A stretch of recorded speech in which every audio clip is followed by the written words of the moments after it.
Hey, what's good, everyone? This is Hitman Mike. Welcome back to the channel. Today, we're going to dive into some of the sets that make up an era that I like to or not coin, but I like to refer to as the mid-era. So you might be familiar with terms like vintage, modern, ultra-modern. You may have even heard mid-era. But I'm going to do a video in the future about which eras belong in which category. I think that'll be a fun one to do. But for today's purposes, I kind of want to do a highlight of certain cards that I have from the Heartgold Soulsilver era and the Black and White era. So I feel like these cards are overlooked from a collector's perspective, and they're a lot of fun to collect. And so let me go ahead and show you. All right, so let's get into the cards I wanted to highlight today. Actually, let me turn on the light and see if that works. I think that'll do. If it goes off, I think it's on low battery, but if it goes off, oh well. Again, I'm still working on the tech stuff. Anyways, so as I was saying, I wanted to talk about Heartgold Soulsilver and Black and White, but I'm gonna do it almost in inverse. So I'm gonna do Japanese Heartgold Soulsilver and then English Black and White. But the first card I wanted to show off was this Gyarados. So this is from the Random Basic Pack. If you guys check online, the Random Basic Pack is actually like a little promo box set, and it includes this card. And so in English, this was, it's funny because it's 123 out of 123. So it's not a secret rare, but I think it's one of the chases in English. But in Japan, this was basically a promo. And if you take a look at that box is like a couple grand sealed, which is pretty crazy. And the PSA 10 of this is like less than 200 bucks. So initially I bought this for about 80 bucks, maybe in December 2023 in the PSA 9. And recently in February, I upgraded it. So I sold my 9 and then I picked this one up. I felt like it was worth it. PSA 10, there's not a ton of these graded, and it comes from a very expensive sealed box. But the box itself looks amazing. I would love to have that in my sealed collection. That would be one of my grails, actually. That'd be so cool to have. But yeah, we got the Shining Gyarados, basically. It doesn't have the distinction in its title. However, we can see that it's Shining Gyarados. It's red. Looks like it's going to be in the Lake of Rage, just like in the Gen 2 storyline. Awesome card. Had to pick this up. I'm surprised in English this isn't a more expensive or popular card. So I don't know. What do you guys think? So that's the first card I want to show off.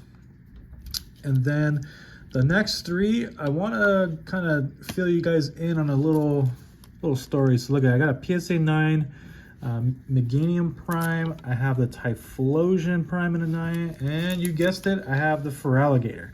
So the way they organize the sets in Japan for the Legend era, similar to what we did for Scarlet and Violet and Sword and Shield, and even Sun and Moon, and XY for that matter.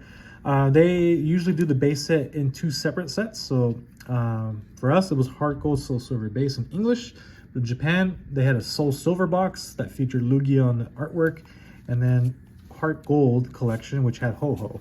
Okay, so these cards are phenomenal. And if you notice, so in English, we got the holos, right? But here, if you notice, this is the reverse holo.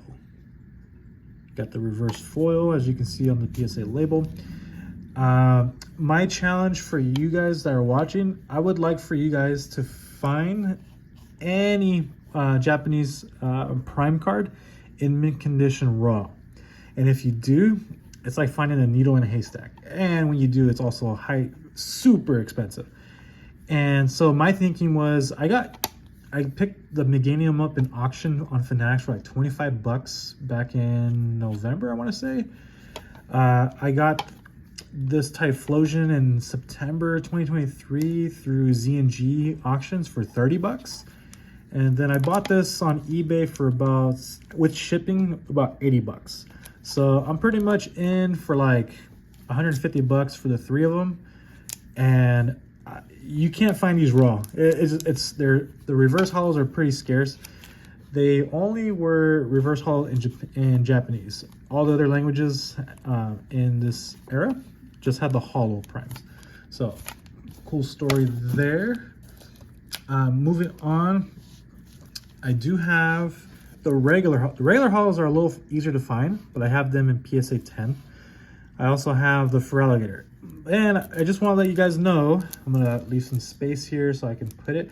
I did purchase the Meganium. I won it in auction this past Sunday.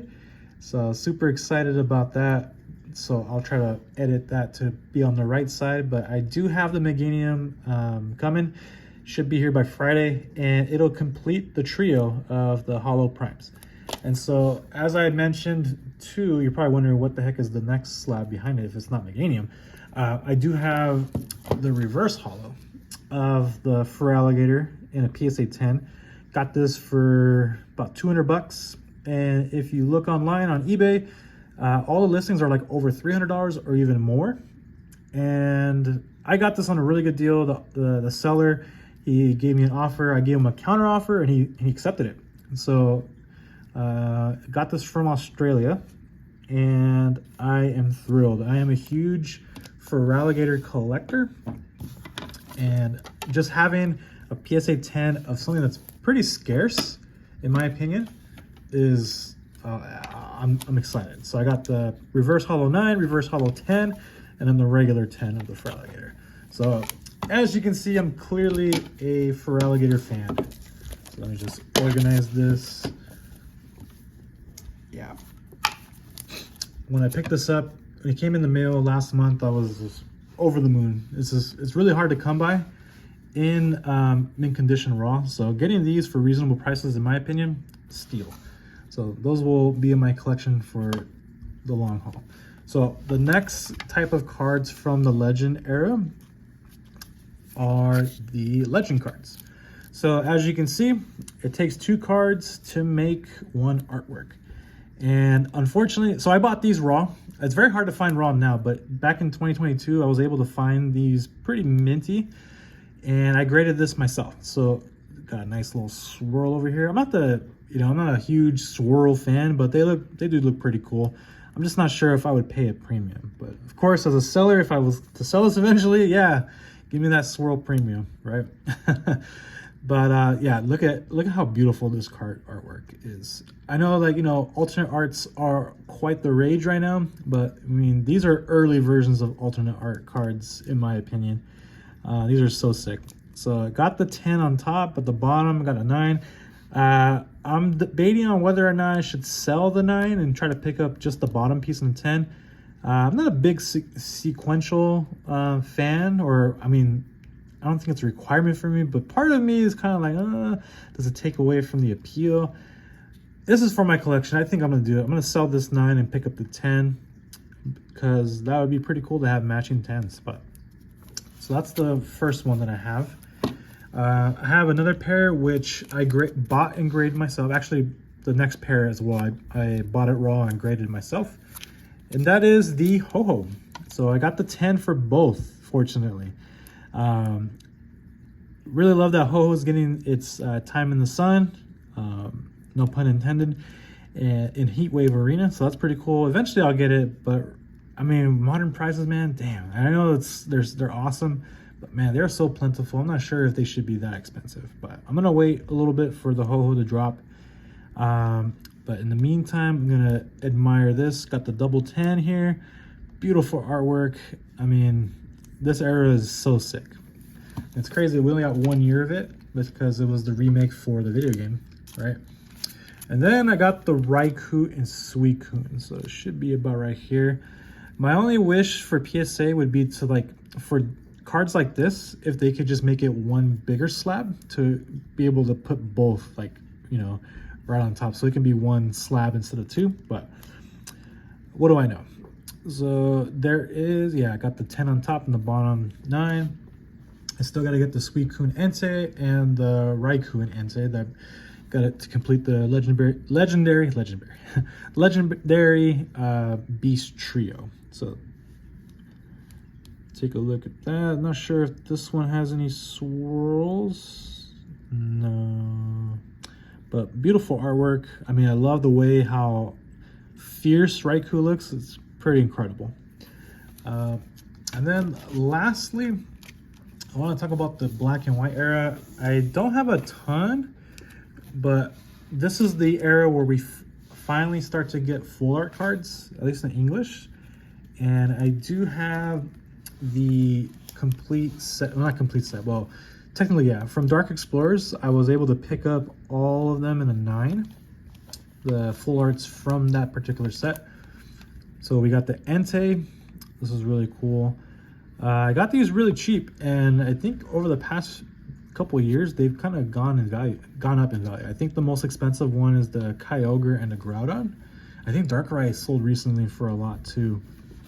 But yeah, I know they're kind of basic compared to like the alternate art cards now, but I mean, these are incredible. This is kind of tells a story, right? It's the first full art cards in English.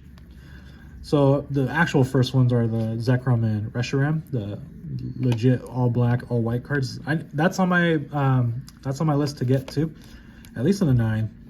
But out of all these, I bought these via eBay. They were slabbed already, but the one I did grade myself was this Groudon. I bought it for about 60 bucks from the local card store that I go to, or local card shop. And this was like in early 2023. Bought it for like 60 bucks, and so I graded it, got a 9. Super happy about that. And then we got the Darkrai, and then everyone's least favorite from this group, the Tornadus, which is pretty cool. As I've played Pokemon Black and White on the Delta emulator, I've grown an appreciation for the Gen 5 specific legendaries, including Tornadus. So that was pretty cool. So hopefully you guys liked the story time. Just wanted to show off some of my cards from the mid-era. Let me know what you guys think. Are you guys going to try to collect these yourselves? If you have any, reach out to me. I might be interested in buying some from you. But anyways, guys, that'll do it. If you like the content, please like and subscribe. And I'll catch you on the next one. Peace.